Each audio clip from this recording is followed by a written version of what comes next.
Hey guys, welcome back to the channel and welcome back to the 240SX project where we are putting in an 8 HP 70 8-speed automatic transmission. This one is out of a 2015 Dodge Challenger.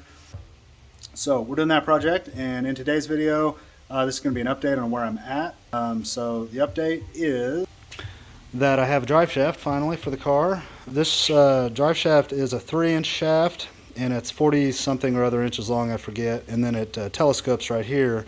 I haven't bolted this to the transmission yet. It looks a little small in diameter, but I did give the shop the dimensions and they did verify that this is the one I need for a Dodge Trans. So that is the shaft. She is here, so it's time to test fit it and make sure the lengths are correct and the bolt patterns are correct and everything. And then you need 6 bolts for that, which you won't have if you buy your Trans through really anybody. Nobody's going to give you the bolts. So the drive shaft shop happened to have these out of a Dodge OEM drive shaft, and he just gave them to me, which I appreciate. But I can't use these clips. It's not set up for those at all, and these are way too long. They only need to be like 1 inch long for what I'm doing. But they gave me these and said you can just have this stuff for free. You can cut these down if you want or not. These are yours if you want them. Take them or leave them. And I said thank you very much. I'll do what I can do. And the reason I took them, really, I wasn't going to take them. I was just going to come up with my own hardware. But last second I realized that this Sonax flange is recessed for the bolt head right there, and that recess is very small in diameter, and it would take a bolt much like this one to even fit in there. If you use a regular bolt with a regular head, it would overlap over and you wouldn't get torque quite right, and I'm sure you'd make it work, but it wouldn't be as ideal as this head.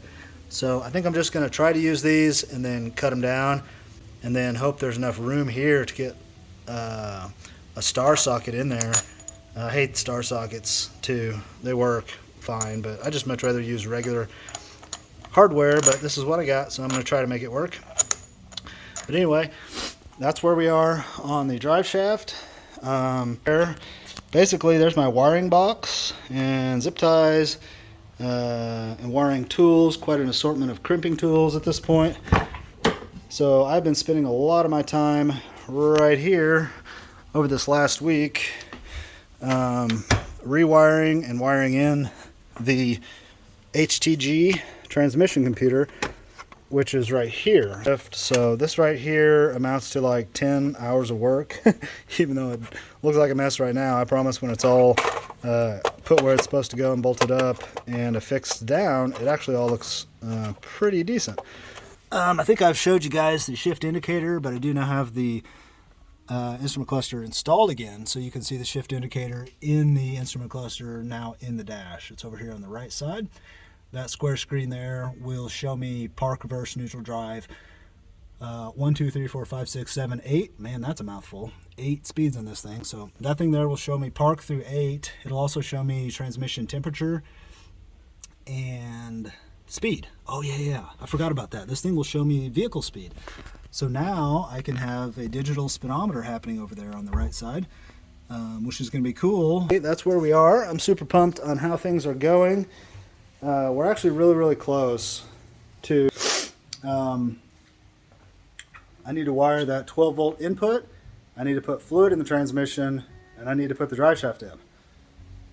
And then I think that's really it. So I think I'm like scarily close. I always get nervous when I get right down to the end of a big project like this, especially if there's been a lot of wiring, because I stress out that I did something wrong, and then I'm not going to know what I did wrong, and then I'm going to have to troubleshoot it, and it's going to turn into a drama. So I usually drag my feet right here at the last step, and I make it take about a week or two longer than it should. So I'm trying not to do that this time, but anyway, let's get the drive shaft in and make sure the length is right. Okay, first test fit. Oh, let's see if they got the length right. Yep, length is good. So that's really good, obviously. Flange diameter looks good too. I think it'll just hold there. We'll take a look together at everything. I'm afraid it's going to fall on my head. Okay, I don't think it's going to fall. Alright, so that's what we got, guys. Just fitting up in the differential here. But that's the drive shaft, boys. in all her glory. I am so happy to have that dude up there. Looking beefy and good. I think we got clearance all the way around. Okay. Super happy to have that part of the swap locked in now. So what I gotta do now is reuse my old bolts here, so that's easy, and then modify those bolts the shop gave me. Oh, another thing I gotta do is I gotta install the torque converter bolts right here. We gotta spin the motor around until those line up to the torque converter, and then put all 6 of the bolts in it, and then install the starter. Yeah, so anyway, yeah, I'm super happy. Things are looking really good up here. Okay, so I got the back all bolted up, nice, using all the factory Nissan hardware that I've been using forever. Seems to be just fine. And then up here on the front, I've got the transmission aligned up to the drive shaft. The way you put this thing in neutral, if you just need to spin the transmission and you're underneath the car, is you just push up on this tab right here. That puts it in neutral. And then it drops down and kind of clicks next time you rotate the trans, but that's neutral. That's the, so if this car was in a wreck and they needed to tow it out of a ditch and the battery didn't work or something, and they couldn't electronically put it in neutral, there's supposed to be a cable that attaches right there and goes into the cab with like a little yellow strap that says neutral safety or something like that, and then the driver, the tow truck driver is supposed to know to find that and pull up on that strap, and it manually puts the trans in neutral. So I just did that to get the output shaft to rotate to align with the drive shaft holes. And then this is the factory bolt that the shop gave me, and they do fit in here, but they're so long that there's no room for a tool, and I can start it by hand, but I'd never be able to get a tool in there once it gets tight, once it starts to have some resistance. So I'm gonna have to cut these dudes after all, which is no problem. They need to be that long, which I measured out is about 1.25 inches. So I'm gonna cut them all down to 1.25 inches and hopefully not screw up the threads, and yeah, go from there.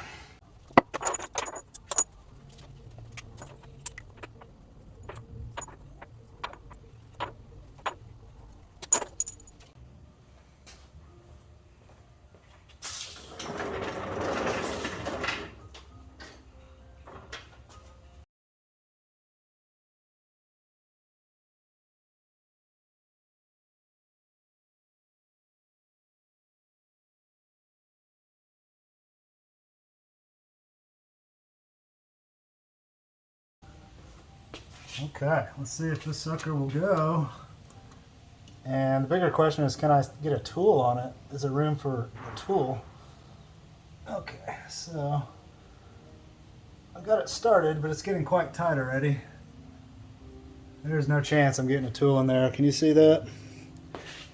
The clearance between the back of that fastener and that U-joint is kind of terrible.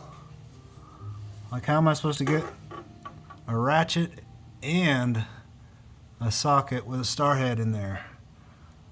That just ain't gonna happen.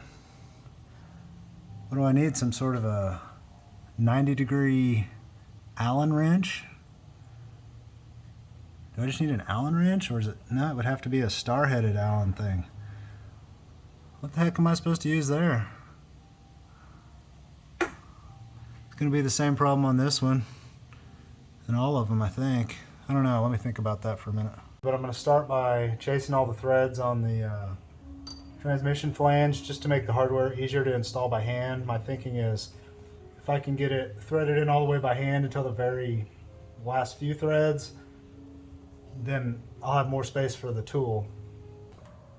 Okay, so I think I got kind of the hot setup going here. I tapped all the holes, and that allowed me to thread in the bolt that I shortened by hand, just like I thought it would. So I threaded it all the way down by hand, bottomed it out, and then the T50 Torx guy here fits in there, but nothing else fits on it. Like, my ratchet won't fit on it. Hold on, why are you acting like that? There we go. So my ratchet won't fit on it, there's not room, but I found out that a 5/16, a little bitty wrench, fits right on the shaft of that T50. So what I was able to do is just put him on like this, and then just use this like a like a wrench and just turn it like this. So I think that's going to work out. It's a little awkward to do, but it does fit up in there. It's not bad.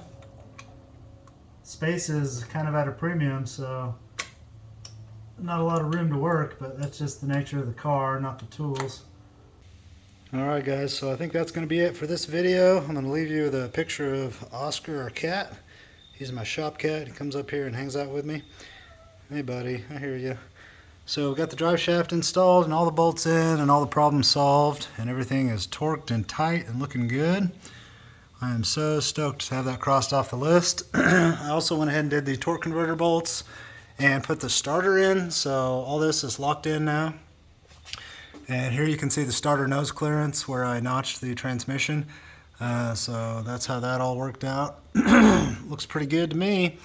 I think everything is locked in at this point. I just gotta grab these transcooler lines and flush out the transcooler and then connect them right here to the inlet and the outlet. And that is it for underneath the car. So I think I'm gonna leave you right there, guys. Kind of a short video probably, but that's just an update on where I'm at. Next up is make that wire connection up there and then connect the battery, make sure it's charged, and then it's time to hit the key and see if I can connect to the HTG computer and figure out bass tuning settings and see if I can communicate with it or not. So I guess that's where we'll kind of start the next video. Let me know down below if you guys have any questions. I always answer everybody's questions in the comments below. Otherwise, give me a subscribe if you want to follow along with the project. And check out a first test drive, hopefully coming here very, very soon. I would like that to be next week, if at all possible. Otherwise, guys, thanks for watching, and I will catch you on the next one.